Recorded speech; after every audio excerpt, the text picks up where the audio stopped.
Welcome, everyone. We are going to take a couple of more minutes to let people kind of roll in. I see people are still coming in, and then we will get started. I will keep putting the agenda in the chat for all the new people that come in to see it.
All right, I think we are ready to get started.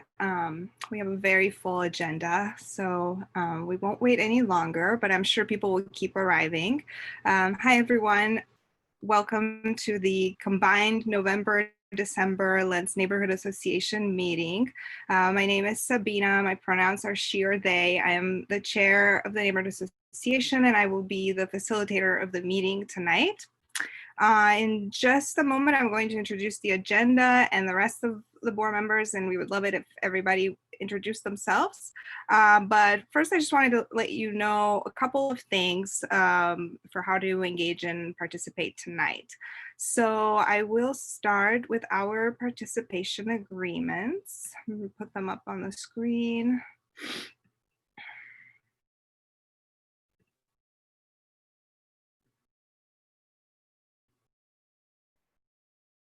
Let's see. Hopefully these are visible. So we just ask that you respect the process in the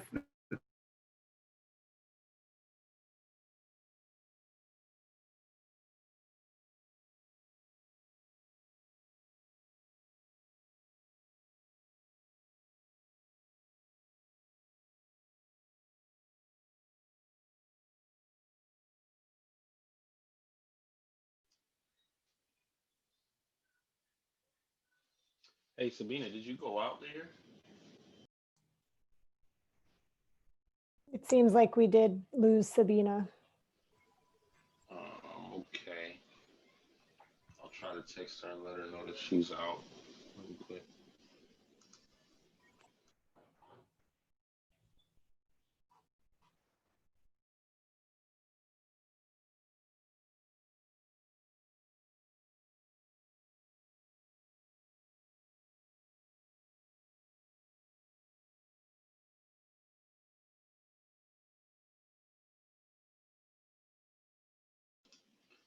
Um, okay. So I don't know if anybody wants to. I know we had other copies of the agenda. If anybody wanted to do. Oh yeah, she just messaged me. She said she's getting back on. So um, I guess while we're waiting, hi, I'm Gerald Adkins. I'm the new treasurer for LNA. Hi everyone. Um, I'm sorry, my video's not on either, so you guys can't see me.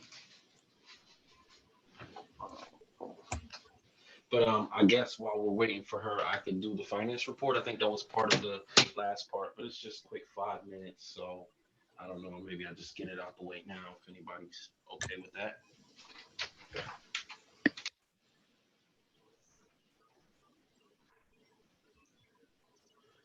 Okay. So I was able to get into both the online account for Unitas and the PayPal accounts.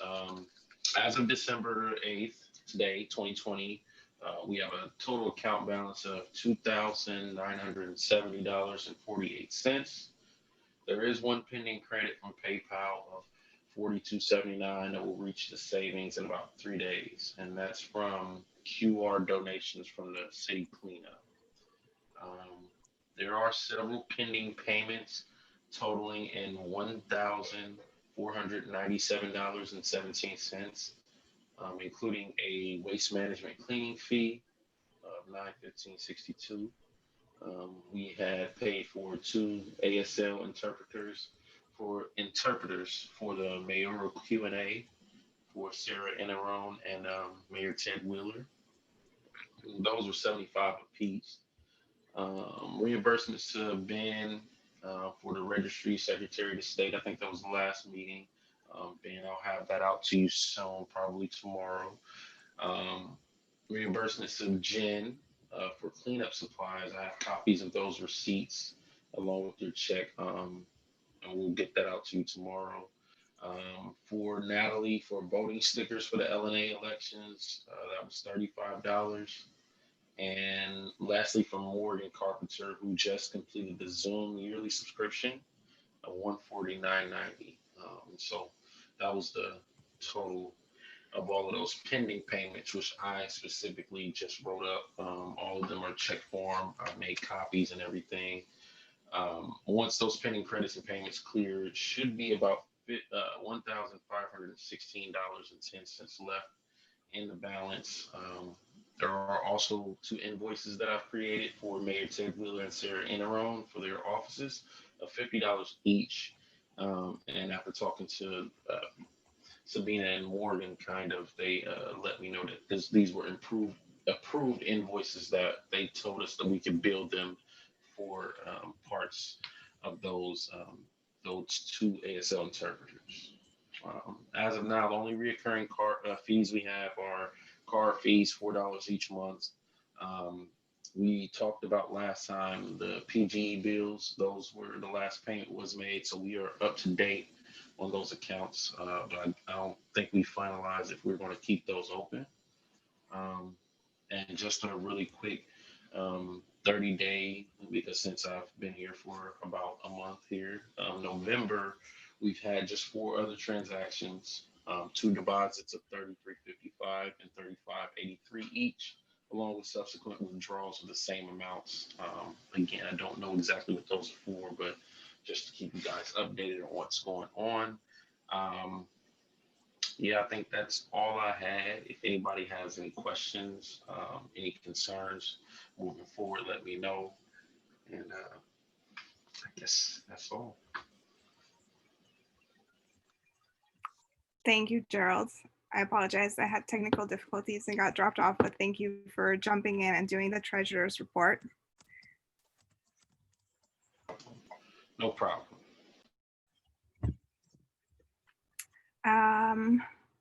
Why don't we introduce ourselves really quickly so that we know who's here, and also because it's important for our record keeping to take attendance. So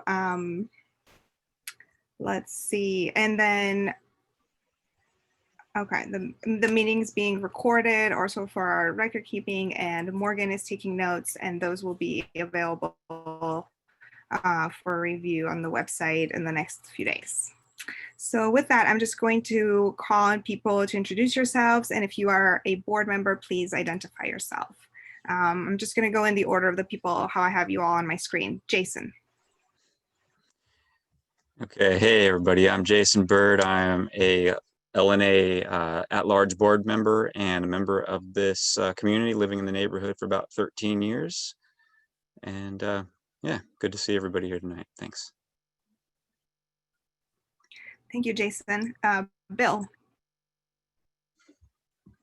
Hi, my name is Bill Bagnall, and I'm a board member of the Pearl District Neighborhood Association and communications chair, and saw some things on your agenda I thought would be great to listen to tonight. Thank you for having me. Thank you for joining us, Bill. Raven. Hello, I'm Raven Drake, she, her pronouns. I'm the Ambassador Program Manager for Street Roots and have been looking forward to talking to all of you. Thank you for joining us, Raven. Gerald, I assume you've introduced yourself. Rihanna, I hope I got your name right.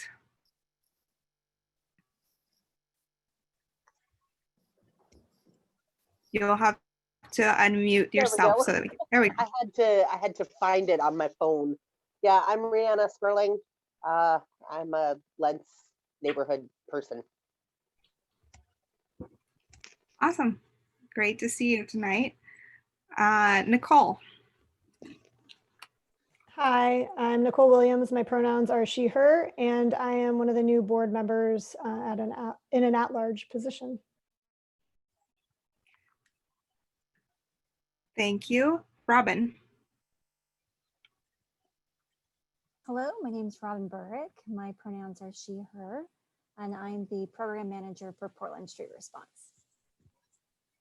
Thank you for joining us, Robyn. Thea. Hi, I'm Thea Munchel. I'm with Prosper Portland. I am the TIF district manager for the Lents TIF district and for the Gateway TIF district. Welcome, Thea. Jean. Folks, my name is Jean Fang. My pronouns are she, her. I am the LNA vice president, and I apologize for being a little bit in transition right as we started, but looking forward to working with you all. Thank you. Thank you, Jean. Tina. Hi, my name is Tina Kimmy. I'm on the South Tabor Neighborhood Association Board and the chair of the Southeast Uplift Board. And I also saw the agenda and thought, wow, she's packing a lot in. I want to be there. Thank you for joining us, Tina. Michael.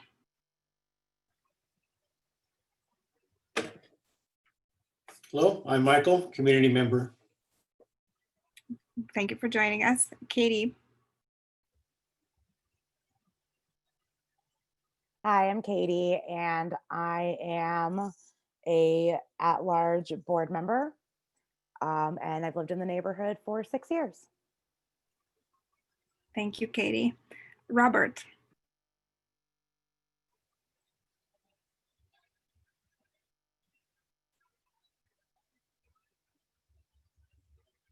Robert, would you like to introduce yourself? Okay. Jennifer. Are you calling on me? Yeah.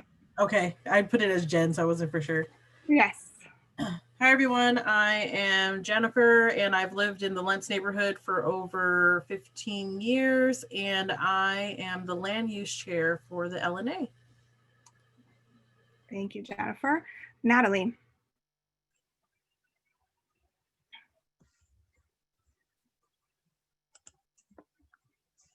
Natalie, would you like to introduce yourself? You're muted.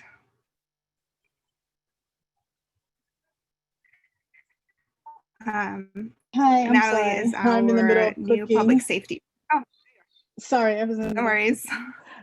Hi, I'm Natalie.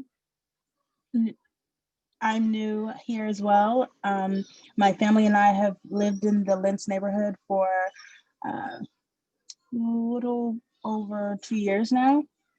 I am looking forward to working with all of you as well. Thank you, Natalie. Daniel. Hi, my name is Daniel McElligott, and a Lents resident for maybe 12 years or so. Hi, everybody. Awesome, thank you for joining us. And we also have someone over the phone. It doesn't have a name, but if you have dialed in and you would like to introduce yourself, please speak up. Hi, I'm Maria Lynn Claire. I'm a Lents resident and part of Oregon Renters in Action.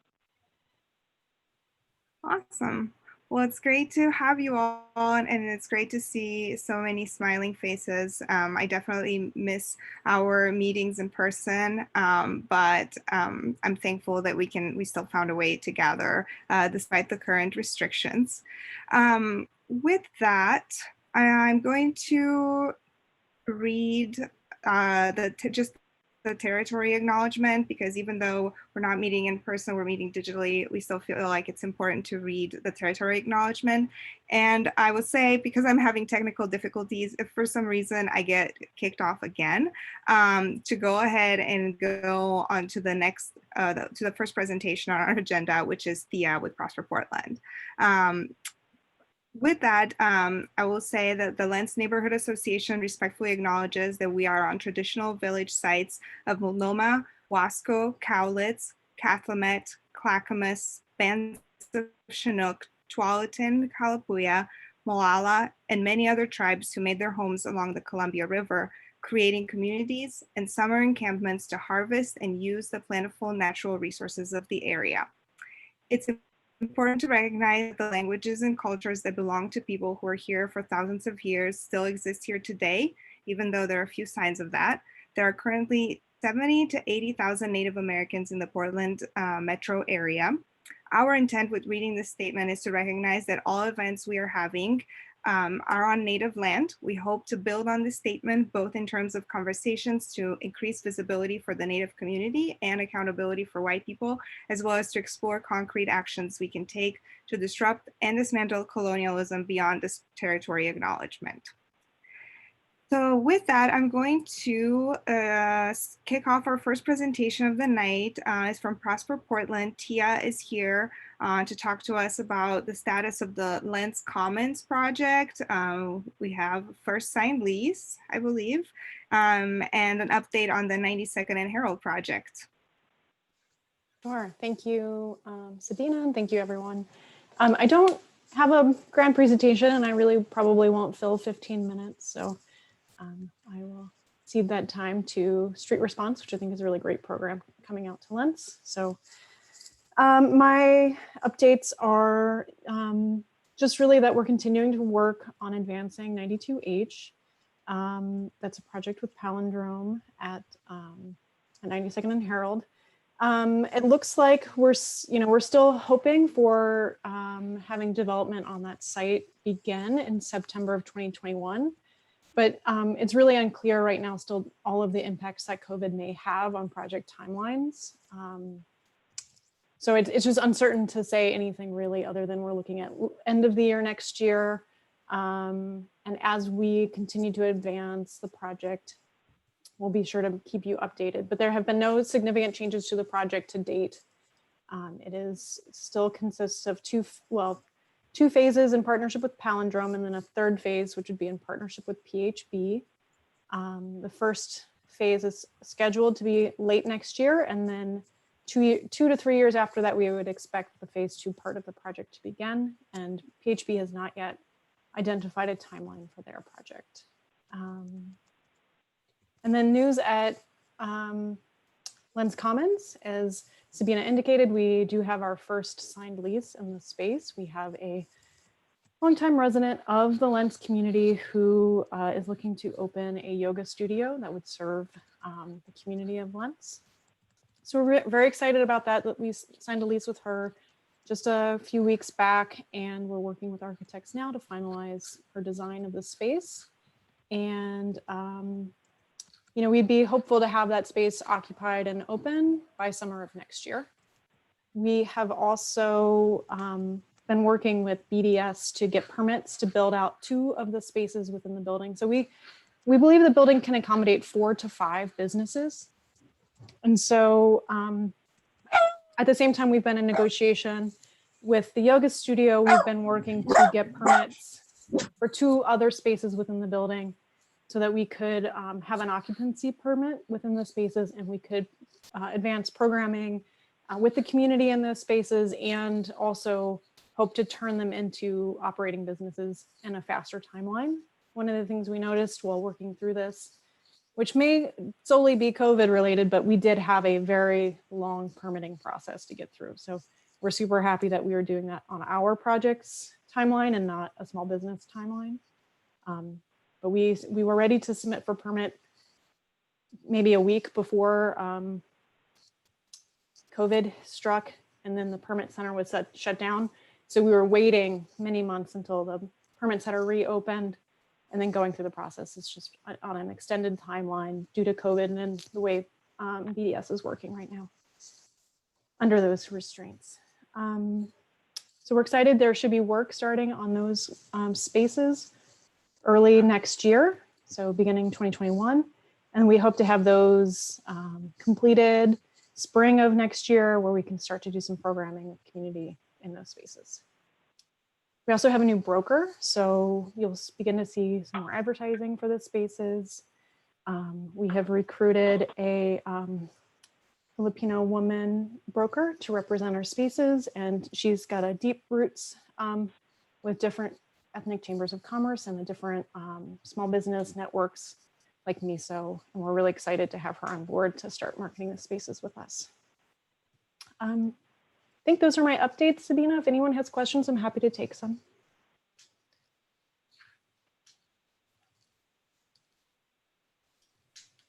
Does anyone have any questions for Thea? I do. Sure. Can you go over the timeline again of this project? When was it approved? And then when was it completed? And how long has it taken to get a first tenant? Yeah, you know, that's a great question, and I don't recall when the project was approved. That's prior to my start at the organization. I do know the project was completed in 2018, and that the spaces have been vacant until they're currently vacant still. We do have our first tenant. We're working towards occupancy with her currently.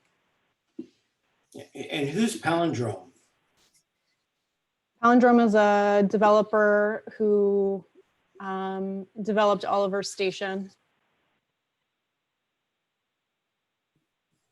Is that the only developer that you're working with? Or I guess I'm not familiar with how this works and how you're going to get tenants in. Oh, sure. So the developer at Oliver, at 92nd and Herald is Palindrome, and I'm not, you know, their project is not starting for another year. Construction typically takes about 2 years. So they'll be looking at leasing their spaces in about 3 years from now. So they'll be a little bit phased as far as lease up is concerned, and we'll hopefully have some runway to absorb some of the vacancies in the district. It's really unclear what the market is today in COVID. And so we're still optimistic that after people can resume gathering, that there'll be a demand for spaces, but it's unclear today. So do you know why it took so long to get a tenant in, not counting 2020?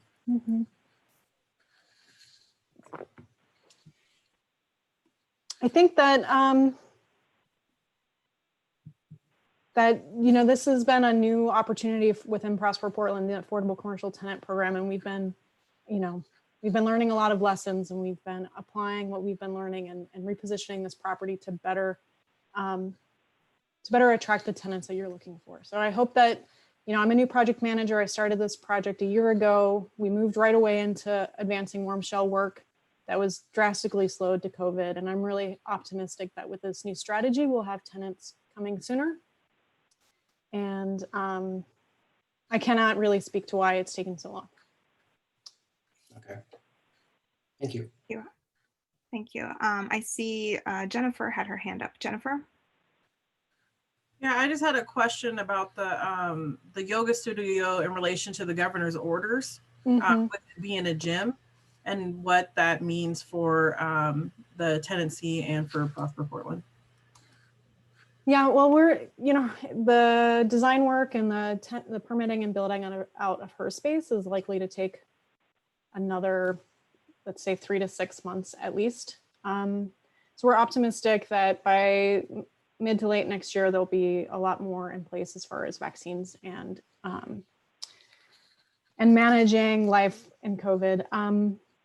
So hopefully, we're playing it by ear with her. We really want to set her up for success and the project up for success. We've been very responsive to the tenants we have to date and other projects that are dealing with COVID related cash flow issues. And so we've just been in communication with her and trying to work with her to make sure that when this is ready, that the governor's orders and the state of public health is in a much better position. So we're optimistic and hopeful, and also managing the realities that we're living in today.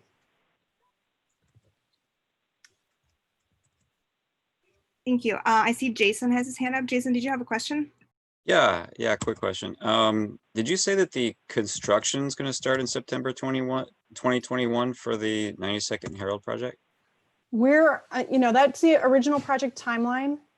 And, our project for small retail leases took 6 months to permit. So it's unclear to me how long some of these processes are going to end up taking, but that has been the original timeline and what we're aiming for today. But okay. Yeah.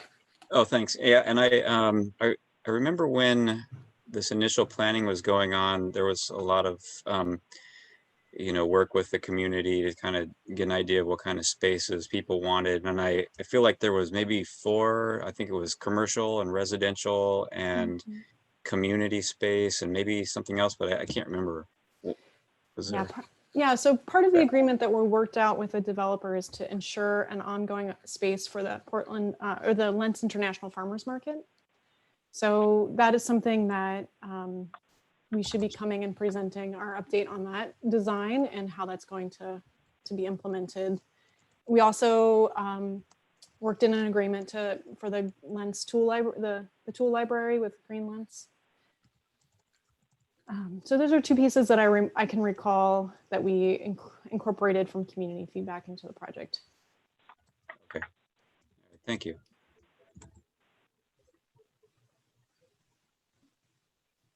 Any other questions for Thea? Okay. I have one question, Sabina. Oh, go for it, Jennifer. So in regards to the 92H, 92nd and Herald project, are you guys working or communicating with the Boys and Girls Club right there?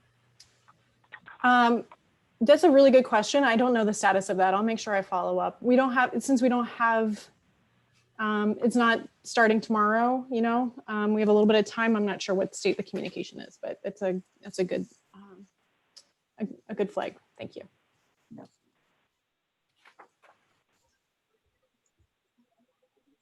Okay. Well, Thea, thank you so much for joining us tonight and for bringing updates and making yourself available for us. Yeah, I appreciate you inviting me to attend. I'm happy to share out whenever you have questions. Awesome. Thank you. Well, before we go to the street response presentation, I wanted to see if there are any community announcements to kind of break up the agenda a little bit so that it's not just one presentation after another. So if there's anything going on in the community that you want to make people aware of, any events that you would like to share, any projects you're working on, please raise your hand and we will call on you. Or if you represent an organization or group and you want to tell us about what you're doing. Jennifer, sorry. Okay. So this Saturday, the Boys and Girls Club and the Oregon Health Authority are hoping to get some volunteers to administer the flu vaccine and to also do testing for COVID for people. And that would be Saturday the 12th. And so if you want any more information, I'll put my email into the contact. Or if you're interested to know if you can be a part of that too, you can also contact me as well. That's it. I'm interested in that. If you could put that in the chat for us. Thank you, Jennifer. Anyone else? Nicole. I just wanted to mention that Friends of Trees has the annual planting. I'm a volunteer with them as well. The annual planting is coming up in January, and December 14th is the deadline to sign up to get a tree in the Lents neighborhood. So if you were thinking about that, you can check their website for more information or get in touch with me. I've also posted it in I Love Lents. If you're on there, you can check that thread as well. Thank you. And we will include these in the notes as well for folks after the meeting and publish them. Jason. Hey, okay. I just wanted to give an update on the Lents History Project. Has not been a lot of progress since the last time we met. It is moving along pretty slow, but for anybody who doesn't know, I am working on a history project, which basically involves me being an amateur archivist of Lents historical documents and photos and articles and such, and working to compile them in a way that everybody will have access to them. Morgan has been a big help to me on the website. Have a website started, and that'll be the next. I mean, that's sort of the big objective right now is to make a website available to have these items on. So if there's any questions, feel free to let me know, or if anybody's interested in collaborating or contributing, I'm available for all of that input. Thank you. Hey, Jason, I got a quick question for you. Are you working at all with any genealogists or people that are amateur genealogists working on the Lents area? You know, not specifically genealogists, no. And honestly, as far as other contributors to the history project, other than website help, at this moment I don't have anybody helping me. I have had contributions from the sisters who wrote Pearl T, A History of Lents, Oregon.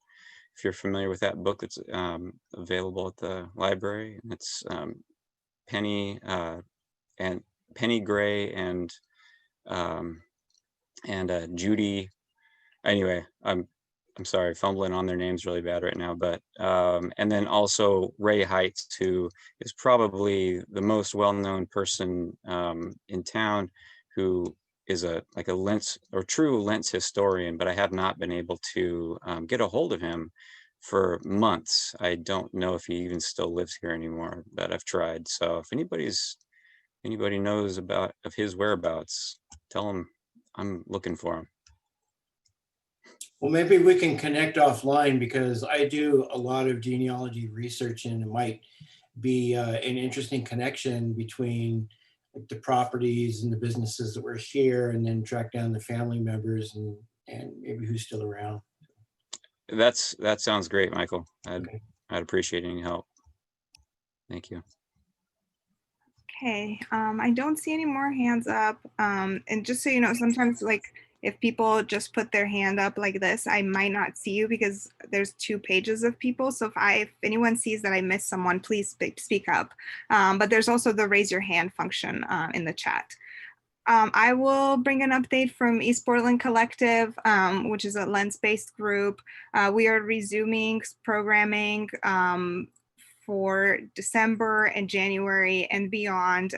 We've decided to put more events, even though we can't meet in person, just to help with, our community's mental health and to help keep people home safely, but also sanely. So keep an eye on our pages on Facebook and Instagram at East Portland Collective. A few things that we're about to roll out. We're going to offer painting classes. This is a partnership with the East Portland Action Plan, who's paying for the materials. So we will be supplying all the painting materials, paints, brushes, easels, everything that people need, and then offer these classes online. We're going to have a clothing drive the day after Boxing Day at the end of December, and then we're going to put on more community clothing closets when it's safe for us to do so. Then this is also in a partnership with the East Portland Action Plan, and then we will have some community therapeutic horticulture. This is working with plants to make all kinds of things like make your own terrarium or make your own wreath. That's coming up in a couple of weeks, and you just have to register online, and yeah, we will deliver the materials. And then there will also be an online dance party for the end of the month, which will be just a stream of DJs playing music live for people. So yeah, just keep an eye out for that if you're looking for more ways to have fun or engage or connect with the community. With that, I will turn it over to the street response update. We have Robyn Burek, is that how you say your last name, here with us? Yeah. Thank you for joining us. I'll let you introduce yourself and talk, and then we can take questions too. Absolutely. And Sabina, can you tell me, when was the last time you received an update from Portland Street Response, this group? I think actually in September. Okay. Yeah. I just wanted to know how far back I should go. Yeah. So hello, everybody. It's such a pleasure to meet you all. My name is Robyn Burek, and I am the program manager for Portland Street Response. I've actually been with Fire for 2.5 years, and I used to manage their data analytics team. Before that, I worked for a couple mayors in Tulsa, Oklahoma. And I've also been a licensed marriage and family therapist for over a decade. So I've kind of balanced 2 careers. And it's just a pleasure to be here and to be in this role and to kind of marry 2 passions between the mental health industry and local government and first response. So I'm happy to answer any questions afterwards. I do have some exciting updates to provide you guys. We have been doing a bunch of interviews for community health workers and mental health crisis clinicians. We've identified 2 candidates that we'd actually like to bring on for the community health worker, and we're in the process of negotiating those offers right now with them. And then the mental health crisis clinician, we have the final round of interviews this Friday, and we'll make our selection on Friday, and then negotiate that offer next week. So we're looking at a higher start date for the entire team, January 4th. We'll give them a couple weeks to give their notice and tie up, their loose ends with their current employers, and then begin training the start of January through maybe like the first or second week of February. And we are looking at actually launching on the streets in early to mid-February is where we're at. Other things that we are doing right now is we're working with the stakeholder committees committee, and Sabina has been kind enough to join us, as has Raven. So thank you to the both of you for serving on those committees. And on that stakeholder committee, topics that we're looking at are reviewing the training curriculum. We're looking right now at our program evaluation in partnership with Portland State University. We'll also be looking at creating a peer advisory group that will be made up of 51% peer support specialists. And then we'll also be talking about lessons learned from the stakeholders as well, things that we should go out into the field knowing. So we're busy doing that. And then the other thing that I'm furiously working on right now is implementing a new charting system and getting that ready to go. You know, the city has never hired mental health crisis clinicians before, community health workers. So we have to account for that in the way that we chart some of the calls that we go on. So that's where we are. That's the latest update. I'm happy to answer any questions if we have time. Okay. Don't see any hands raised, so I'll just ask you a question. So I think I've seen people kind of wonder concretely what this will look like or what we can expect. You know, if it's, yeah, like what type of calls, you know, if it's, yeah. Yeah, great question. So we are going to be taking some calls that would have traditionally been responded to by police and calls that would have been traditionally responded to by fire. And we've had to kind of approach them in a different way. So with police, instead of identifying specific call types that were going on, we've identified scenarios instead. So somebody's down on the street and they're unchecked and they need like a welfare check. We need to go and check and make sure that they're okay. Somebody's in the middle of the street and they're yelling and it's clear that they're having some kind of mental health episode or crisis in the midst of a crisis. We would get dispatched to that. From fire's end of things, we would get dispatched to what we would call behavioral type codes. So again, mental health related. Again, the yelling in the street's a perfect example of a behavioral type call. We would get dispatched to what we code as overdose, but these would be deemed non-emergent, non-medically emergent type overdose. This is somebody who's high on substances that may need to get checked out. And then unconscious type of calls. So again, somebody who might be unconscious on the street. So that's our starting point. That doesn't mean that that will just only be the types of scenarios or the types of calls that we'll end up going to. And one of the things that we'll be doing is we'll actually be listening to the radios ongoing, and we could self-dispatch. So if we hear something come over the radio that we think would be an appropriate call, we can try to co-respond with either police or fire, and then see if we need to take over that call once we arrive. So it's just an evolving caseload. And we believe that 50% of the calls that we go on will probably be houseless and the other 50% will probably be housed. The ways that the calls will be dispatched. So if you see somebody that's having a mental health crisis or substance use issue or needs just a general welfare check, you can still call 911 or you can call the non-emergency number. And the dispatchers have a list of questions that they're going to triage every type of call that comes through to determine who is the most appropriate responder. And then throughout the pilot year, we will be working with the 911 dispatch center to refine those questions and refine what we're getting dispatched to. Nicole, I see you have your hand up. Oh, actually, sorry, I'm keeping track of the hands raised. And so next we have Rihanna and then Robert and then Nicole. So Rihanna, you're next. Okay, I want to know how this is going to be different from Project Respond. So Project Respond co-responds with police 70% of the time. Our goal is to be more like Cahoots, which only co-responds with police 1% of the time. We're really trying to separate ourselves. Police will go to criminal related calls. We are going in dispatch to non-criminal related calls where no criminal activity is being reported. So usually Project Respond gets involved with more of a serious police type of calls that are criminal in nature. We are going to the non-emergent, non-criminal related calls. And we are getting dispatched directly from 911. We are not getting dispatched from police, though it's an option, but really Project Respond will likely still do that with police. Okay, so are you taking on some of Project Respond's calls?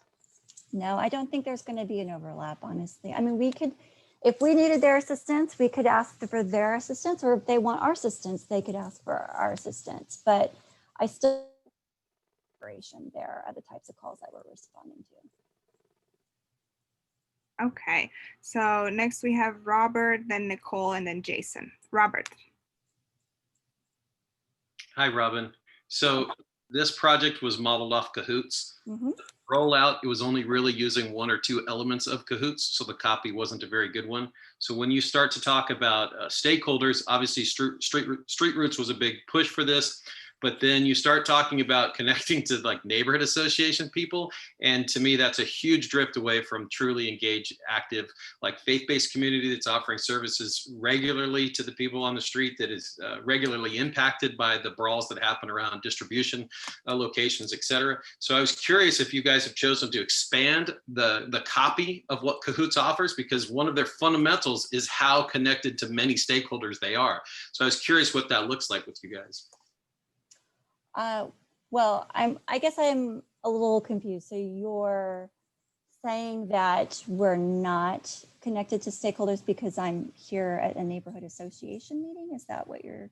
No, I'm saying that that's a very limiting sort of engagement. And I was curious what other engagement, and I was comparing it to Cahoots that has, I think their partners number like 17 to make their program run, if I recall. So when their partners are established, not neighborhood associations or community groups, but rather points of connection with the homeless community, points of service, impacted parties, business owners, business associations. I was just curious how much of their model you're actually copying. Does that make better sense? Yes, thank you. So we actually, our stakeholder group is made up of 23 different organizations, community-based organizations. And, you know, I think of this too in terms of like two phases. So the first phase is just to set up the first responder system, right? Our main goal for creating this within the city is to create a stopgap. So this was, you know, inspired because Street Roots came across the city auditor's report that said 52% of our arrests are homeless related. And so this is a stopgap to stop sending people into the jail system, into the emergency department system. And in order to do that, we have to create a new first responder. So that's the first phase. The second phase then is, this will happen probably after the first pilot year, is to really evaluate like, okay, we're trying to divert people into other systems outside of jail and emergency department. And that means all the social service agencies and partnerships that are out there. And so looking at how do we create that? How do we invest in that? Because we know it's lacking, right? We know that in Portland, we're at like the very bottom in terms of mental health and the treatment providers that we have in terms of the number of beds that we can offer and the number of crisis units and the outpatient. So the city's gonna have to look at who do we partner with the county? Do we partner with the CCOs? Do we partner with community-based organizations or all of the above? And how do we do that? And so that's really going to be the second part of this pilot project. Does that answer your question? Well, if it sounds like you're trying to reinvent the wheel. And that's my point. You guys are copying Cahoots. It's very visible, the kind of partnerships that make that program work. So it just seems odd to me that y'all are spending such an incredible amount of time. I've been following this. I'm a huge fan of this. I want to see this happen, but just seems like y'all are spending a lot of time on just administrative shuffling and less time on actually making something happen. And I guess that's more a matter of perspective. That's why I'm asking. Yeah, I appreciate that. I think, you know, I've talked to a number of cities, Chicago, Toronto, Philadelphia. Every city is going about this differently. And I think of it in terms of like the concept of equifinality, which is there's multiple routes that you can take. There's not just one right way. And so I appreciate your perspective, and I appreciate that from where you're standing, maybe it doesn't look like the most direct route, but it's the route that the city has chosen to take in. And we've done it for a number of reasons. Number one, we wanted to really institutionalize this regardless of who is in the elected office position, right? So we wanted to create these positions internal to the city. That doesn't mean that we aren't having conversations and involving stakeholders in the process. And it doesn't mean that there won't be potentially future partnerships as we look at expanding this program out, so. Thank you. Next we have Nicole, and then Jason, Jennifer, and Michael. Nicole. Lots of questions. Yeah. Thank you for coming, first of all. Second, I just was wondering how many positions you said that you're hiring, and if you have any sense of like the current number of calls you think you'll be diverting, and whether you feel like the number of staff will be able to handle that, or if you're going to start off already short-staffed, and sort of like, is there, are you going to be hiring, you know, in the near term, or is this just like the first year is what it is, and then from there you're going to move on. Yeah, so for this first team, we have our firefighter paramedic, who's Tremaine Clayton, and we're pairing him with a mental health crisis clinician. And then if the offers go through and the people that we are offering the community health worker positions to accept, then there'll be a team of 4 to start with. Then we'll bring in a second team 6 months into that. It'll be basically another 3 to 4 people, same kind of similar makeup, but with peer support specialists in place of the community health workers. So for this first year, we're looking at about 8 people on our team. You know, Cahoots, they have 40 people that work on their crisis response teams. They're a smaller city than we are, so we'll have to gauge that. And during this first pilot year, one of the things that we'll do, that 911 dispatch center will do, is actually try to track the number of Portland Street Response type calls that come in across the city, not just within Lents. So we'll have a better idea of how many people we need to add to this team and how we need to grow and expand. In terms of the number of calls that we foresee ourselves going on, it's really hard to say, because instead of going by type code for police, we've built it off of scenarios. And there's just no way of assessing what the volume is based off of the scenarios at this point. My guess is that we'll probably be looking at 2,000, 2,500 calls this year for the Lents area in the first pilot year, but that's just a complete guesstimate at this point. So we'll see. Cahoots, they take on 20% of their total 911 calls. So that'll also be an interesting comparison as we start this pilot program out to see what percentage we end up taking off of the police and fire. Yeah. Thank you. Next, we have Jason. Hey, Robyn. Hi. I was wondering about funding. Where does the funding come from? And I was, I guess, second part of the question is if the police funding ends up being reduced, will some of that funding go to you? So the funding is from the general fund, and we actually have a budget of 4.8 million ongoing that's been committed to Portland Street Response, and part of that was from taking money from police and diverting it back to Portland Street Response. So we know moving forward we'll have that 4.8 million. Oh, nice. 4.8 million annually. Yes. Oh, great. Thank you. Thank you. Okay, next we have Jennifer. Hi, Robyn. Hi. Hey, so I had a quick question. Is there a model or anything that you guys set up for mediation services? So for calls that could be probably mediated? No, we have not. That's the answer to my question. Yeah, no, we haven't. But willing to explore that, certainly. Okay. Yeah, the Office of Community and Civic Life has something open for that, and it would be nice to maybe get some funding from Street Response to probably do some programming for the community around like mediation, because that might help with a lot of, especially when it comes to businesses, with and then community members, neighbor to neighbor, because I believe some calls come from that too, from disputes about noise and etc. Then things get a little escalated sometimes here in Lents. Some apartment complexes might need mediation. So I was just curious about that. Thank you. Yeah, thank you for that idea. I'll explore that. Michael, you're next. Thank you. Let's see, what was I going to ask? Oh, so to kind of get some perspective on what you're doing versus what Project Response doing, which I believe is just mental health focused, and yours is much wide range. Would you foresee going out with law enforcement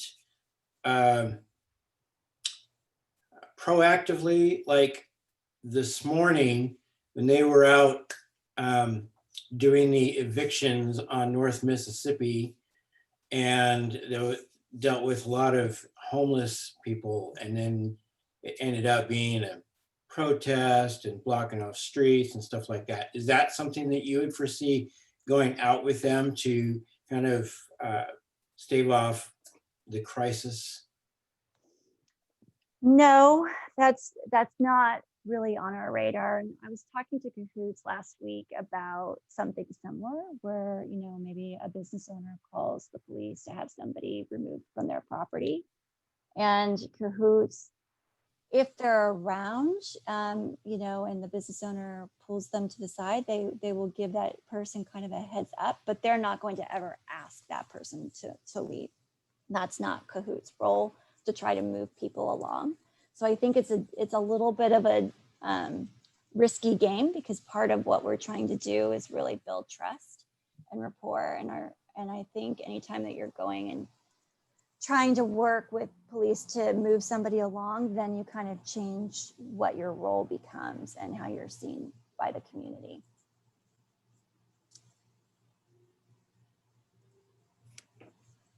Okay. Thank you. Next, we have Katie. Hi, sorry about that. Can you walk us through a typical, what your typical response would be to a call? So like you get called on either somebody who needs a welfare check or somebody who's having a mental health crisis or a drug crisis. What do you do once you get there? Yeah, so once we get there, we introduce ourselves, of course, and we let them know who we are. We also make it understood that we're a voluntary service, right? So somebody could tell us to go and leave them alone, and we will leave them alone. But we are going to try to at least persuade and check on them and make sure that they're okay. We'll try to build rapport if we can, but you know, these individuals, some of them may be in crisis, and that may be difficult. We'll have a community health worker or a peer support specialist also on hand to help if it seems like that would be of assistance. They'll also be there if we are able to kind of de-escalate the situation. Then if they want referrals to other services, if it makes sense, then we'll have them connect with that community health worker to do ongoing work. So, and that relationship could carry on just for a day, it could carry on for a week or months, whatever. So I hope that kind of answers it. I don't know. Sort of. So let's say the person is dangerously in a mental health crisis, as we see sometimes here in Lents, or actually anywhere in the city, or if they are in a medical crisis that poses an extreme health risk to themselves. Do you forcibly involve other agencies? Like if they are dangerous to the community, do you then involve the police to come and pick up where you leave off? Yeah. If they are obviously in a physical, mental, or physical crisis to themselves, would you contact an ambulance service to have them taken to a hospital? So what happens in those cases, even if they don't want your help? Yeah, thanks for that. So if they are a harm to themselves or to others, then yes, absolutely. And we will have our radios, will always be connected to 911 dispatchers. So we could request ambulance or fire to come if the medical emergency develops more. If somebody is becoming a danger to others and it's clear that there's safety issues, then yes, we will request police assistance. Yeah, like I said, Cahoots, you know, they only request police assistance like 1% of the time on their calls. I'm familiar with Cahoots. I actually work in the medical field, in the medical field through a mental health standpoint myself. So I'm familiar with all of this. I also, you know, do a lot of data sets for the company that I work for. So I'm familiar with all the data as well. And I was just wondering if you had a process for if you were just going to walk away, or if you had a process. Like we have, you know, in the past here in the Lents community, had people who are having extreme mental health crisis, houseless people who have weapons, and things like that. So I didn't know if you had a process or if you were just going to like leave it alone. So I think that there are times where, especially when you're dealing with the houseless community, if they have what would be deemed a weapon, like a knife a lot of homeless end up having knives for survival tools. I think it's really important for our team to make some judgment calls on whether that knife is being used as a weapon in that point, and it would present a safety issue in which we would need to call police, or if that knife is just there, but it's not necessarily going to be used. We don't believe it's going to be used as a threat or a weapon towards us or towards them. And so in those cases, we would really try to de-escalate the situation as much as we could without involving police or anybody else. If it's, again, if it comes down to, if we really truly believe that somebody is in danger, then yes, we will call other people into the situation to help us alleviate that. And whether that's transporting them somewhere else or whatever, it could be a mandatory hold, which we won't put mandatory holds on. Police will put a mandatory hold on if that's necessary. Okay, and the last question that we can take tonight, Daniel. Hi, Robyn. Hi. Hi. So it's actually a follow-on to some of the questions that Katie asked as well, and you answered some of, Katie had pushed on some of the things that I was going to ask as well. And it's about that scenario. Like, you can take many scenarios that we are all familiar with here in Lents. And I got a little concerned when you said that if the person said they didn't want to engage with you, that you'd walk away. That just got honestly, my heckles up when I heard that. There's a reason why somebody would have called in the first place. And if the first engagement with, purpose is to try to take on a role where typically it was the police that did it, and you guys are stepping in as something where the police can focus on more serious crime, and you come in and try to negotiate with an individual that feels that they can trust you more than somebody in uniform. What's achieved by the community that's been impacted if you just walk away? So then do we have to go call the police then because you walked away? So I can give you a scenario that you can work around. So for me, I have an alley behind my house. I get a lot of people back there. They're often shooting up heroin. I've got kids. I get needles that are thrown over the fence and other stuff. And where is it? Where do you represent me in this case? Because a lot of time I hear you representing the homeless individual or the homeless, so there's it seems, and this is going to be another question I'll ask you later, but it seems to me that you're in here to represent almost like lawyers for the homeless against the community, rather than being a partner for both parties that may be implicated in an event. Yeah, Daniel, you bring up a really good point of identifying who is the caller, right? And so if we know that you called us, and let's say the person when we arrive there, we're not able to be successful with that individual, we would certainly follow up with you and talk to you and try to figure out what could be the next best solution, right? So that's going to be the trick, because some of these calls are going to be somebody is calling for themselves, and sometimes these calls are going to be others calling on others, outsiders. I understand your frustration, and I totally understand what you're saying.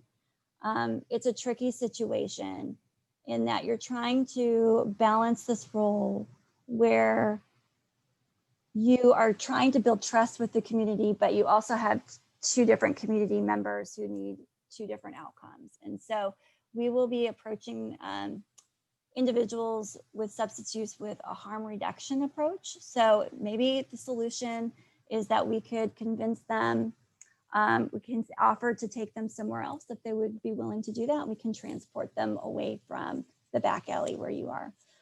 Maybe it's building a relationship with that individual and coming in and checking on them repeatedly. Maybe it won't necessarily get solved that night, but it could be something that we could work on together over the course of time. So. Okay, so then somebody says, gives you the middle finger and says, I'm not moving. And so it could be typically maybe 3 or 4 of them. again, it's like, this is, real case events. Yeah. And it's not just hypotheticals that I think a lot of people talk in these contexts. You could walk down any street in Lents and knock on doors, and I think everybody will have similar type scenarios where you're feeling like that this is where people get so frustrated with the city that they feel nothing is being done. Like if I'm a member of this community and my role, and there's people in roles to be able to ensure that, I have there's a service out there that is not my job. I pay the taxes so that there's others doing the service to deal with these cases. And if I feel like that no one's going to do it, I mean, it feels like to me then, the city, me and many others that have the same, in the same position. So I guess, like, would it be, and goes back to Katie's question then as well, is there a process? Will I know that if these guys tell you to piss off, I'm not moving, and you go, okay, this is the decision tree. Yeah. They're not budging. The homeowner or the renter or the person who is impacted by their presence, it's this individual, a group of individuals that are imposing themselves on my family and my neighbors.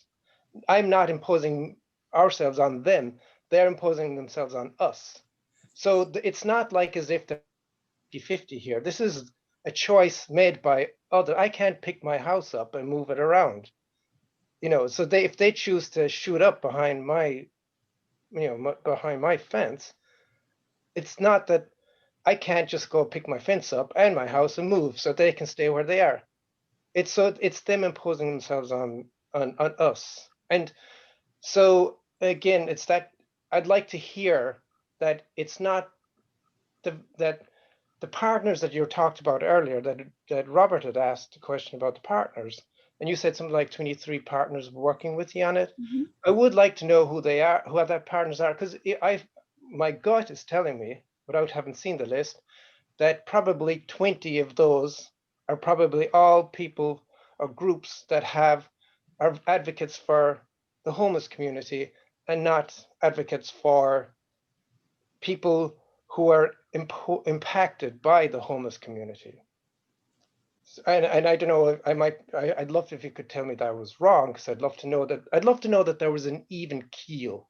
It's because it's before you even start, if it's the case that it's immediately seen that from the community that you're just another advocate or for the homeless community, it's going to fail, because you will now become just an extension of already existing homeless advocates that we feel that many people feel don't pay any attention or refuse to listen to the concerns of the residents in one of the most impacted neighborhoods in the city. There's a lot of clustering in this area, and it's very sticky. And it's a lot easier to set up a tent and park an RV in a street in Lents than it is in many other parts of the city, because you look like a sore thumb if you set up a tent in some of the nicer parts of town, whereas here it just is like fits in the background, and so it's easy for people to put up tents and that, and so it's very uneven, and it feels very it's speaking for myself, but I know many others, we want to find a solution. Like, we want to be part of the solution. I think I like the idea, like as Robert said, I fully support what you guys are doing. But if you're coming on the ground and you're just coming in again as an extension of homeless advocates that already are here and telling the residents here that we're all NIMBYs and that we're all like, as if we're, we want to push the homeless out. It's not the case, but what it is we want it to be distributed across the city, not just impacted in these few neighborhoods on the east side, and particularly along arteries like 205 and the Springwater Trail, where really they're basically the highway for a lot of individuals who are homeless, and it's just easy just to camp up there, and then they make their way out into the streets around those areas. So I hope that when you jump off the call today, that just to know that if you want this to succeed, you really need to ensure that there's voices from all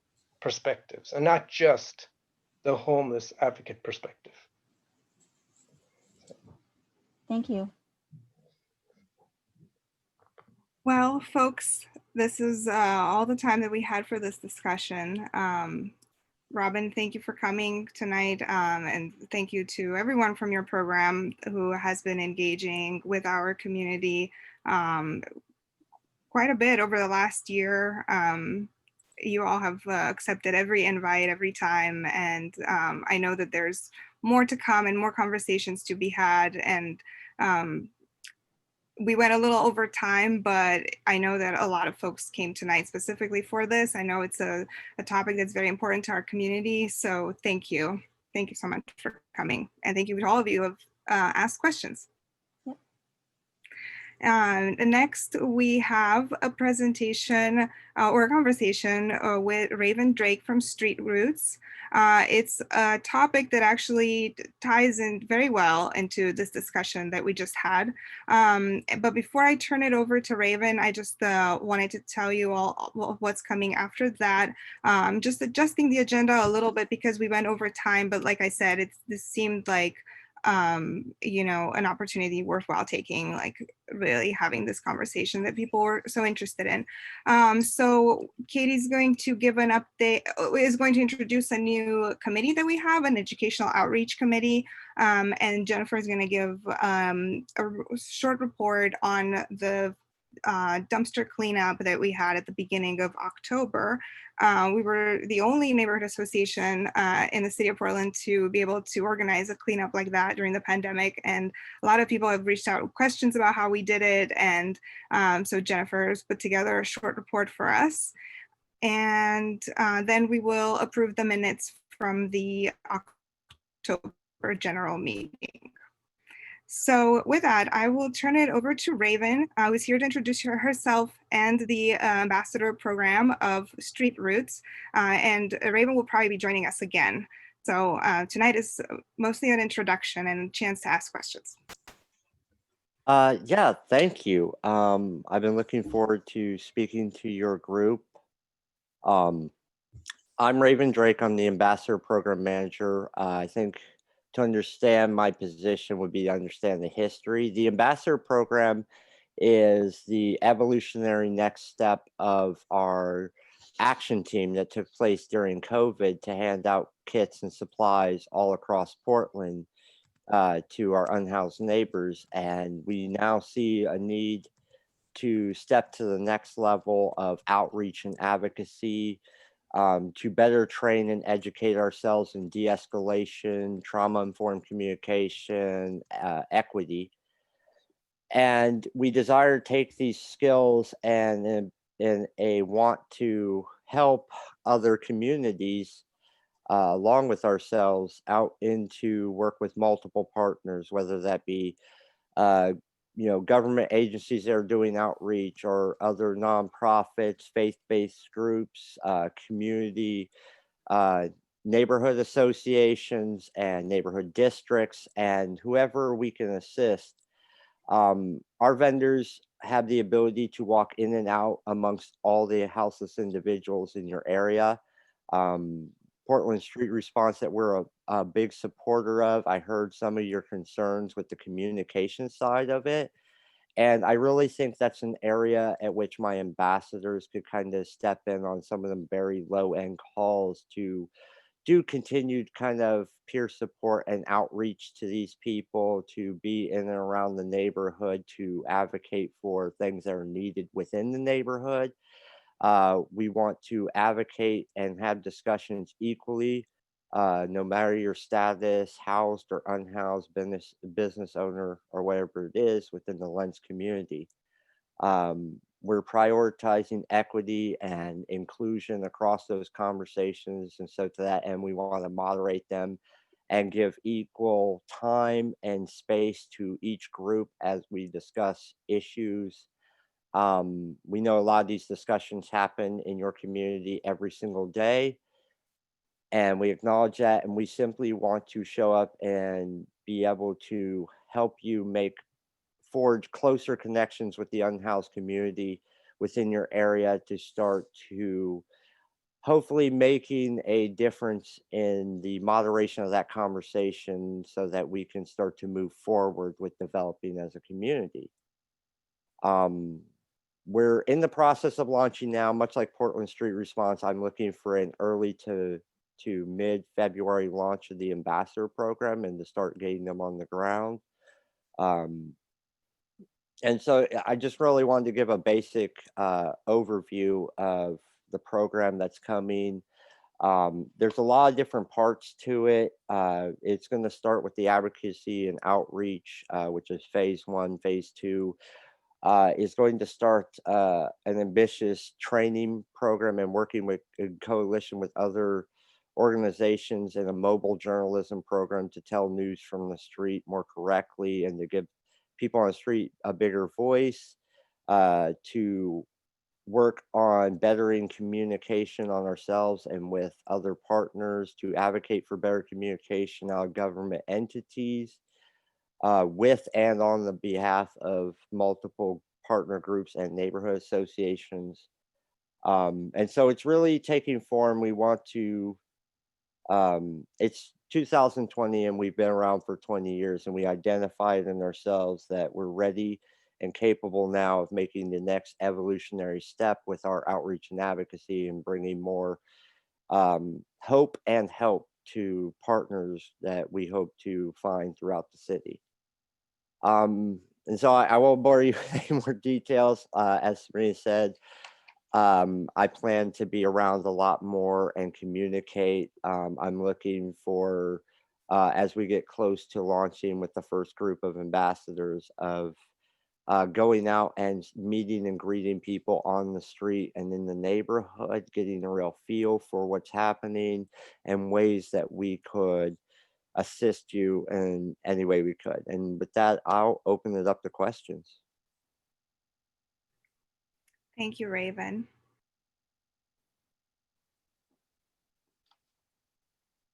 I don't see any hands up, so I will just ask briefly if you can say, but based on like what the feedback you that we just got from community members during the street response presentation, and based on your experience, what possibilities do you see for our group to partner up with you to help street response be successful, or in other ways that we could partner up?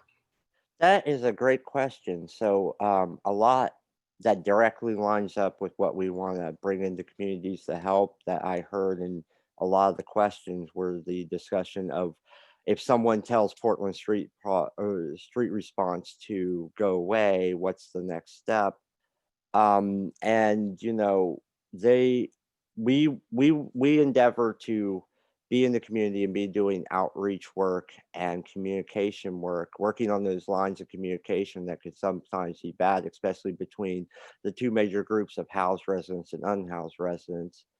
And we're very close, interlinked as a stakeholder to Portland Street Response, and we will be working with them through an ad hoc survey process that we've been running with the joint office and Huckerp over the restroom situation. So we will be there gathering information and finding ways that we can back Portland Street Response up. Maybe that's in development of more of a partnership where we could also be known about somebody that they left that was experiencing and needed peer support or needed help in the housing, or was dealing with substance abuse, that we could work through our partnership with maybe Portland Street Response to kind of look into. And we're always going to look for inventive ways to help back up all those bottom end supports of communication. Sometimes somebody might not be ready to go with Portland Street Response right then, but we could come around and talk to them and do outreach a day or two later, and they're not going through that mental crisis, and they're more reasonable, and they do see the point to getting some help. And we were able to facilitate through our Rose City Resource Project of connecting them to the resource and getting them into someone. So I'm looking forward for ways that we can not only assist the neighborhood association itself and that unhoused community come closer together, but ways that as Portland Street Response is working, that we're going to be able to maybe do continued outreach on people that they go and see for a little while afterwards, after that visit, to kind of maybe assist with that program or convince them, being that pretty much every one of our ambassadors are houseless themselves right now or have an experience of houseless, same as myself. I spent the entire first of this year houseless. I didn't get an apartment until late July, and worked my way from being a houseless vendor to the position I have now at Street Roots. So a lot of us very much know how to talk to that unhoused community, and we have a propensity now for convincing them to go and seek help. And so we really want to bring that outreach out into your area and start assisting doing follow-up outreach, maybe for Portland Street Response along with the community, to start to work and maybe convince some of these people who are really struggling to seek help. Thank you, Raven. Gerald had his hand up next, and then Nicole. Yeah, thank you so much, Raven. I had a question because Daniel brought up some good points, and I don't know if there was I don't know, I kind of want to try to be like kind of a bridge between the two, but I wanted to know what steps, I guess, some of the people that would be part of the team would take to protect themselves. For instance, when I was in Ohio, one of the best jobs I had for about 3 or 4 years was working with adults and children who are DD or developmentally delayed. And so those are individuals who have diagnosed mental or physical issues. And so while we ran through a lot of programs and training to de-escalate with verbiage, there was also trainings on body language, protecting yourself, etc. So I wanted to know, is there any amount of training that goes into each individual who would be part of that team to not only protect themselves, but again, be able to be in a position to even protect a houseless person from being harmed to themselves or others? Oh, yes. And thank you for that wonderful question. Right now, we're planning about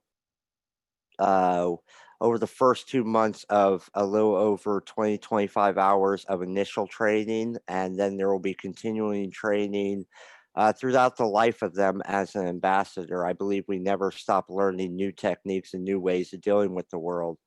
As far as mitigating the danger, as I said, most every single ambassador on this team has or is actively houseless and lives out there within that community and around that trauma. They're around it every day. A few of my of these future ambassadors that we're bringing online are the ones who, from their own experiences of living out in the Lents community, gave me a heads up that this might be a very good area for us to come in and work with the unhoused community to start to address some of these issues in ways we might be able to. And so all of these people who are ambassadors have been doing outreach every single day, if not, a few times a week, with me, around me, and through Street Roots since March 3rd of this year. And so we've gotten well versed in just the experience of trusting our gut, viewing situations, knowing when it's time to call somebody else and not get engaged. We won't police people, we won't ask people to leave, but we are in the business of finding humane solutions that work for entire communities, not just the unhoused. We want to equally advocate for the unhoused community as much as we want to advocate for the housed community. I believe that a community heals together and not in small portions. And so us being in the community is not just for the benefit of the unhoused community, but it's also to work with the concerns of residents and businesses in the area that are impacted around this houseless community. And so we're coming to try to use grassroots grassroots techniques that have worked for us all year, and we've seen vast improvements in areas we've worked in. We're working towards another 2 hopeful permanent campsites in Old Town with the Old Town neighborhood association to alleviate all the people off the sidewalks in the consolidated areas that can be serviced. And so we're ready to come with solutions, but for the most part, it'll be a mixture of de-escalation and communication techniques. Our program is going to be steeped in equity and know how to speak equitably. 2 groups, we usually do not go out in smaller than teams of 2. We watch each other. This is a habit of being on the streets and something I've impressed upon people after 3 combat tours in Iraq in the early 2000s as a Navy corpsman.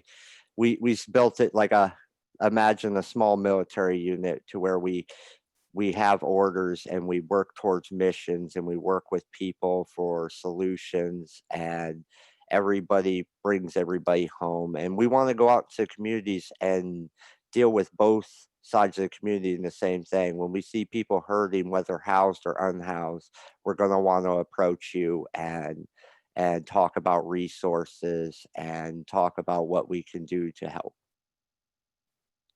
Thank you.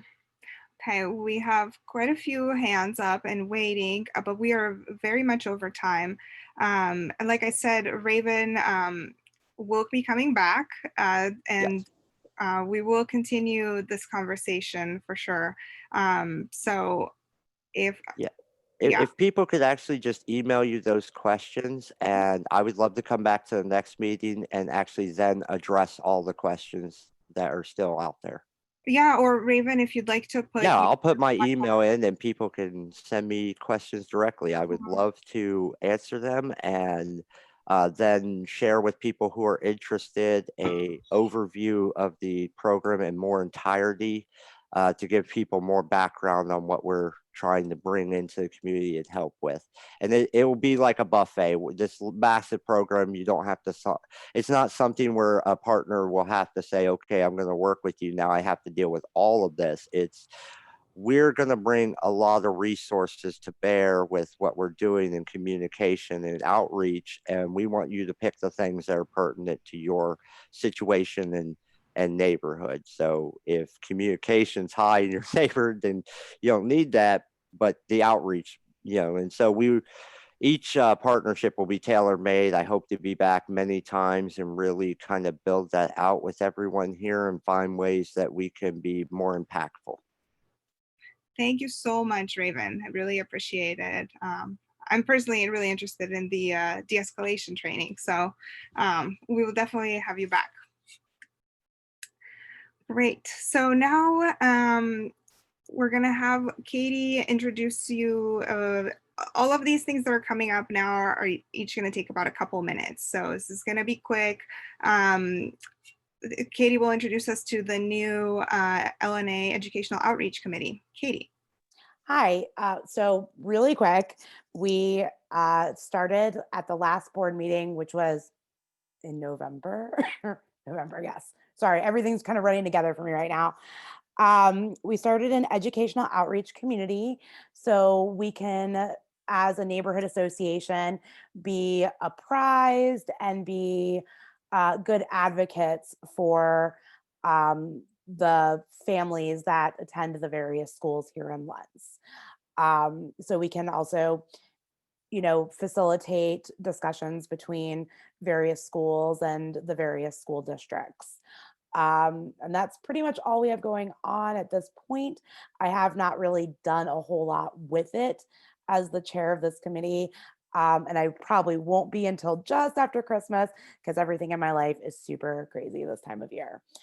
But if anybody has any questions or has anything they want to add or is having an issue in your school here in Lents, you can email me. I'm putting my email in the chat box. And we will go from there. Thank you.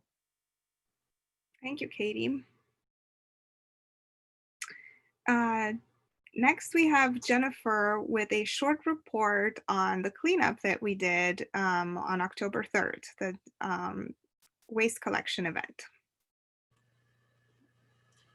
Thank you, Sabina. So is it okay if I shared my screen really quick? Oh, it looks like Sabina got locked up. So, oh, no, can't share my screen. Anyways, so on October 3rd, the Lents neighborhood. Sorry to interrupt. Did you want me to pull up your report? I don't know if I have the latest version, but I have the one you sent me earlier. No worries. It's okay. I'll just kind of shorthanded here. So on October 3rd, the Lents Neighborhood Association had hosted a dumpster cleanup event for the residents of Lents. And the 4-hour dumpster cleanup event safely served 119 families and local small businesses combined. Myself, Robert Schultz, and Sabina all put in many hours to make sure this event would come together. And what the results were, again, was helping 119 families and businesses combined. We also were able to raise a little bit of money for the Mount Scott Church of God and for the Lents Neighborhood Association to help towards the cleanup. A lot of people have asked, like, what did this cost or what did this look like for, our neighborhood association? Well, we had several partners that partnered with us: Waste Management, Aero Sanitary, Four Forces Inc., and they alleviated some of the costs that were incurred. But in total, the Lents neighborhood contributed for the community $1,062.57 for everything. And then we also were able to get some community members to volunteer. And we had a total of 9 people volunteer, which seemed like we weren't going to be able to achieve our goal of getting the cleanup done with only 9 volunteers, but we hustled, put it together. We stayed organized, and we're hoping that we can do a spring cleanup and get some more involvement from the community and from our neighborhood association, where people can contribute their time. And I have a proposal that I'll send over to everyone, or I'll forward it to Sabina, and Sabina can forward it to everyone, just to see, if you're interested in helping out with the spring dumpster cleanup. That's all I got. And if anybody has any questions, feel free. Yeah, we can post it on the website. Does anyone have any questions for Jennifer or comments? Okay, well, thank you, Jennifer. Okay, so now the last item on the agenda for tonight is a procedural thing, is approving the minutes from the last meeting, and those are posted on our website. I'm going to put up the link, and I'll explain a little bit how this process works for anyone who's new, and I'll also share my screen right now. Let's see. So basically, we take notes, which are called minutes, for every meeting, and then the members, LNA members, vote on them which is voting on, the record itself. And the goal is to just, have notes from every meeting that records any decisions that were made and things like that. It might not seem like much, but they actually come in very handy later on when we're trying to figure out what was decided by who and what we're supposed to do. And so these are the minutes from the last general meeting, which was actually our election night. So not a whole lot to record other than you can see there's an actual recording of it was a mayoral forum between the candidates at the time, Ted Wheeler and Sarah Iannarone, and they each had 30 minutes to speak. So that's basically our minutes. We just recorded like who was there and how we engaged. There is even a transcript of the questions that were asked of the candidates at the time. You can see that on our website as well. And then at the end, so it was also election night, and folks of like 4:30 or 7 were dropping off ballots at it was an outdoor election at the place where we normally hold our meetings and where we normally have our elections. And while we had the mayoral forum, we had an independent committee with folks from the city and a couple of board members who weren't running for a position count the votes. And then that was a preliminary vote count. They don't certify our results or endorse anything. And then they sent them to me and I just read them off the phone, and I clarified that our committee will have to certify everything. So that's about it. Those are the minutes. I'm going to stop sharing. And so if you are an LNA member, which means that you live in Lents, you're over 18 years old, or you live in Lents or you own a business in Lents, and you're signed into a meeting, tonight counts, this is where you can vote. And basically I'm gonna call to vote that we approve the minutes as they are. And someone has to second my motion. Is there a second? I'll second. This is Nicole. Okay, Nicole seconds my motion. Now we can have discussion, like if anyone wants to add anything in there or anything like that. Like if you looked at the minutes and thought, you're missing something or whatever, this is incorrect or something. Uh-oh, did I freeze again?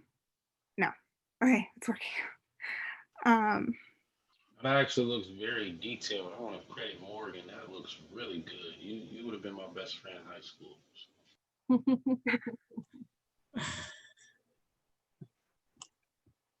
Sorry, are you talking about the notes? Yeah, right. I don't know. Did she do those all hers or this note? Yes. That is great. My notes would be so terrible.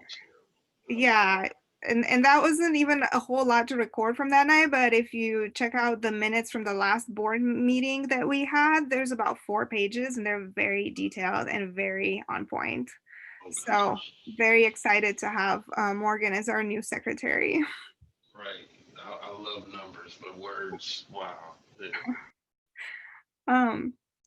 Okay, so if you are in favor of approving the minutes as they are, please type in the chat yes, or if you can't type, say it and we'll try to record it, or you can say no, or you can say abstained, and we will do our best to count.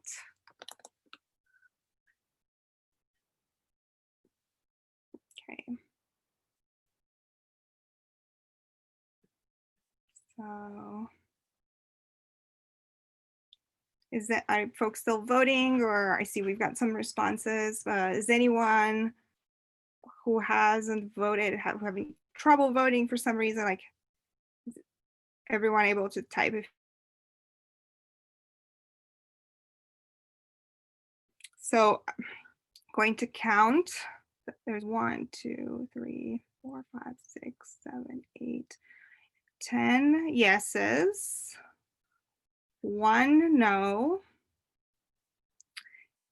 Oh, 11 yeses. Natalie just voted. Okay.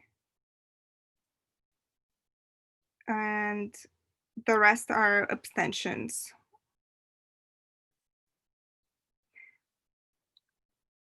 So the motion carries. So thank you for helping us approve the minutes. And the only other thing that was on the agenda was the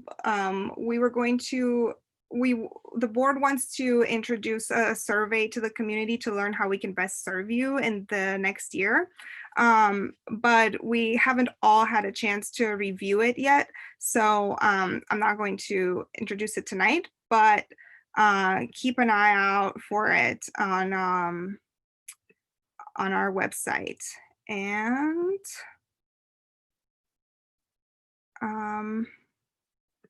just wanted to, I got cut out earlier, so I just wanted to formally introduce our new board to everyone. And you can always, this is our website. Morgan is helping with that as well. Our website is looking so much better now. We have a coronavirus section here, and then you can come here and read about the board members or contact us at any point.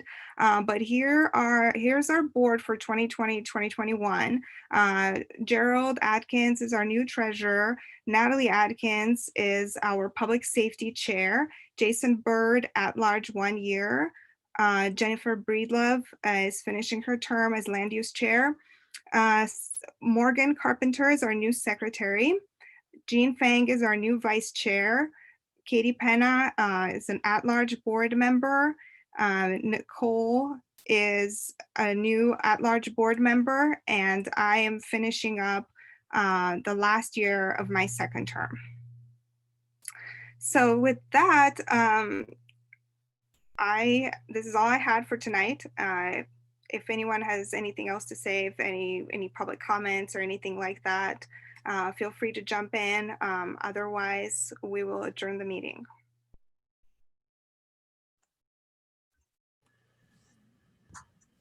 Robert, go ahead. So obviously, I think this is a morally bankrupt and ethically challenged institution. Several grievances were filed. There's been no answer. 5, I believe, 4 in a complaint. And I was told that not all board members were privy. So I'm just curious when, following our bylaws, it'll be addressed. When what will be addressed? The 4 grievances filed properly by all the standards. Mm-hmm. You should expect to hear a response in January. That's, of course, beyond the 30 days that it's written into our bylaws. So what is the reason? I mean, obviously, it's an accusation that there's an ethical issue present with this board. So is it just more of the same? I guess I don't understand. Yeah, so the new board just started. We are during a pandemic. We haven't, there's been no training or assistance from the city with some of the procedural stuff. And we are doing our best. We're focused on the community right now. We're doing a lot of events, as you can see from the partnerships that were brought up tonight.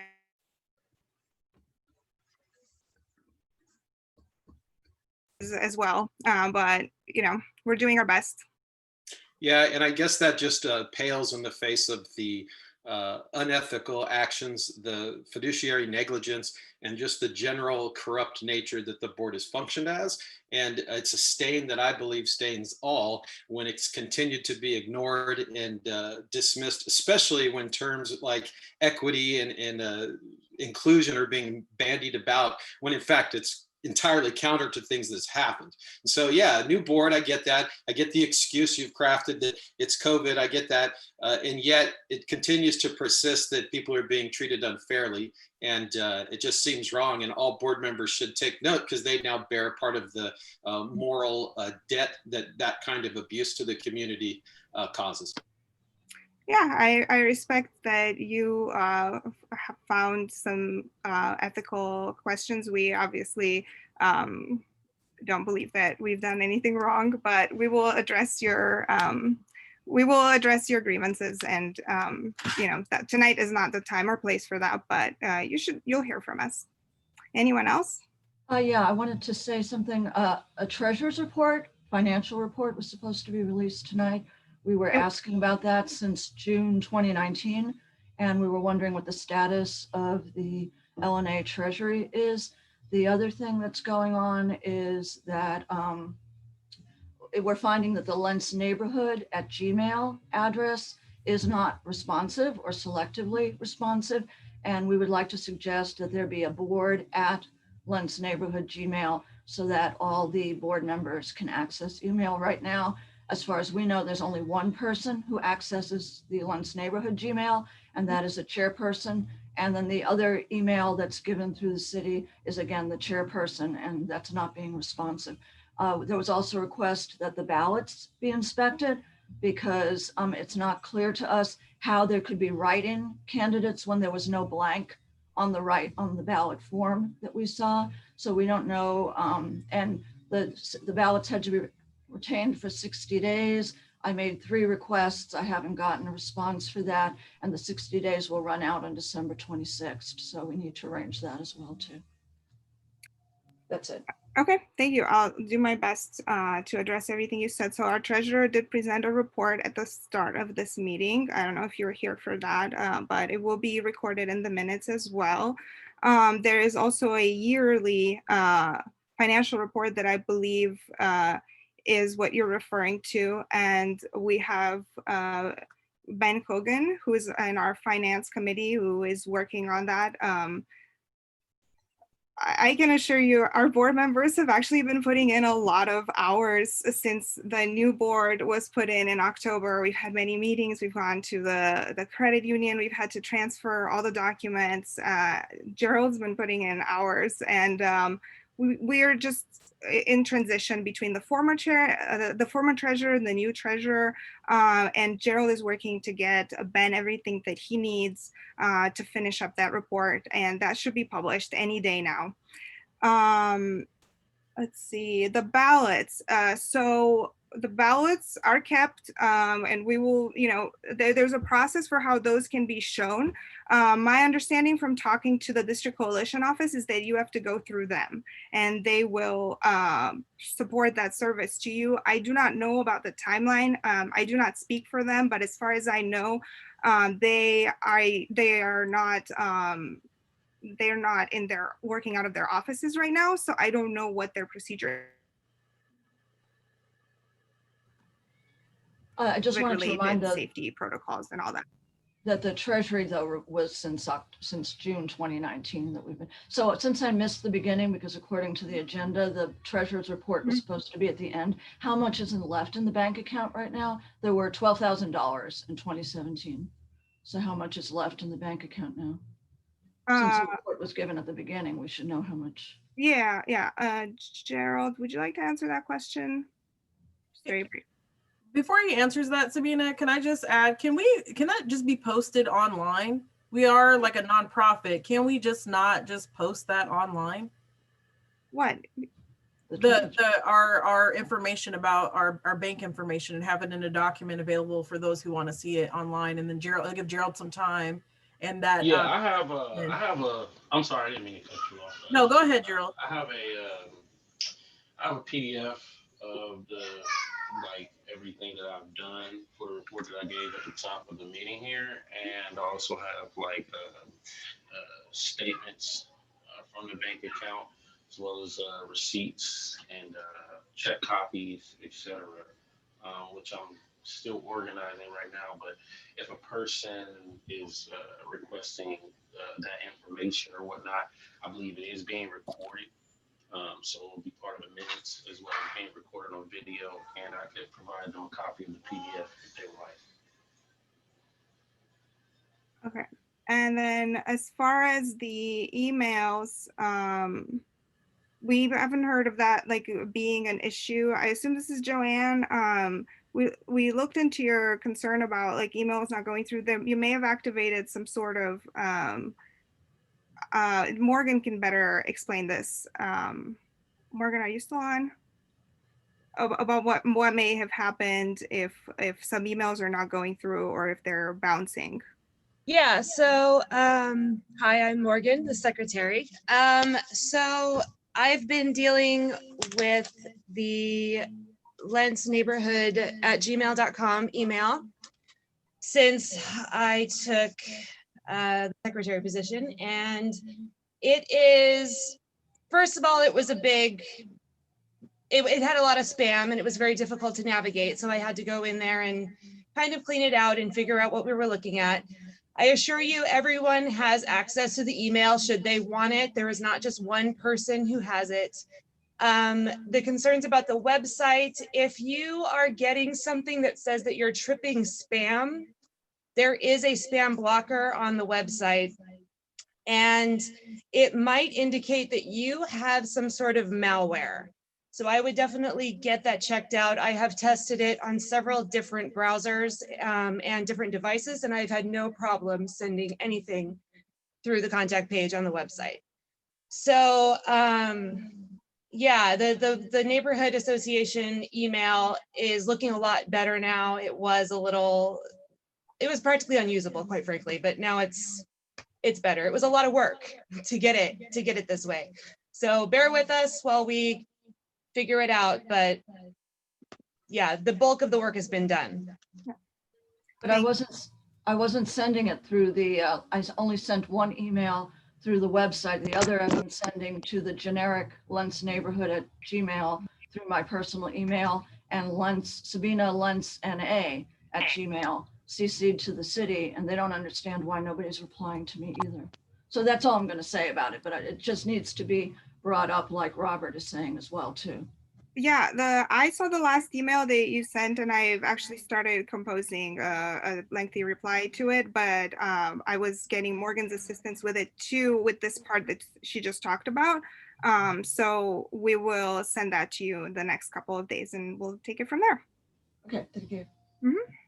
Yeah, and again, we'll post the numbers, the financial numbers, and then the yearly financial reports should be on the website anytime now.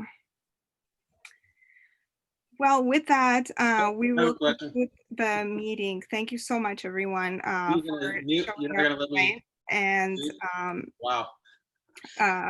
Yeah, we will no meeting in December, but our next meeting will be in the regularly scheduled time in January. Thank you so much.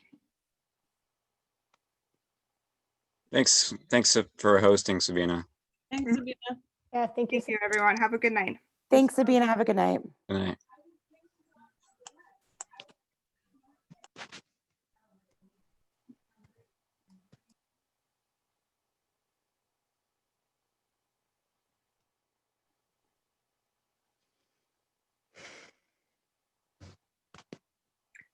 And Morgan, you have the recording?